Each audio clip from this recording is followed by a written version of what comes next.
নরসিংদীর বাজারে শীতকালীন সবজি পুরোদমে সরবরাহ হলেও সে তুলনায় দাম কমছে ধীরে। এ নিয়ে অসন্তোষ আছে ক্রেতাদের মধ্যে। বিস্তারিত জানাতে ভোলানগর বাজার থেকে সরাসরি যুক্ত হচ্ছেন প্রতিনিধি সোহাগ মিয়া। সোহাগ, আপনি আমাকে শুনতে পাচ্ছেন নিশ্চয়? শীতকালীন যে সবজি আছে সেগুলোর দাম কমছে, তবে কিছুটা ধীরে। কেমন দেখছেন সেখানকার বাজার পরিস্থিতি, এবং সেই সাথে আমাদেরকে জানাবেন ক্রেতা বিক্রেতাদের মধ্যে কোনো প্রতিক্রিয়া দেখছেন কিনা?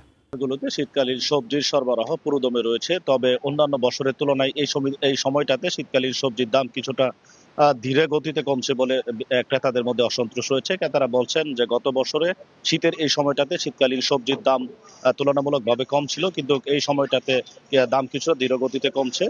তবে বিক্রেতারা বলছেন যে শীতের এই সময়টাতে অন্যান্য বছরের তুলনায় শীতকালীন সবজির দাম বেশ কমেছে এবং প্রতিটা সবজিতে 10 থেকে 30 টাকা পর্যন্ত কমেছে বলে বিক্রেতারা বলছেন।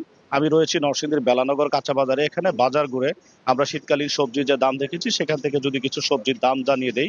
এখানে কাঁচামরিচ বিক্রি হচ্ছে প্রতি কেজি 120 টাকা, টমেটো বিক্রি হচ্ছে 80 টাকা এবং বেগুন প্রকারভেদে বিক্রি হচ্ছে 60 থেকে 80 টাকা করে।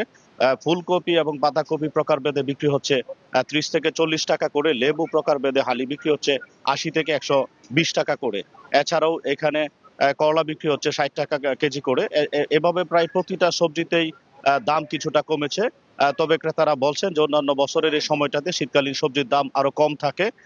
যদি সবজির দাম আরো কম থাকে তাহলে ক্রেতাদের মধ্যে শীতকালীন সবজি কেনার যে ঝোঁক সেটি বাড়বে। তবে বিক্রেতারা বলছেন কয়েকদিন গেলে সবজির দাম আরো কমতে পারে।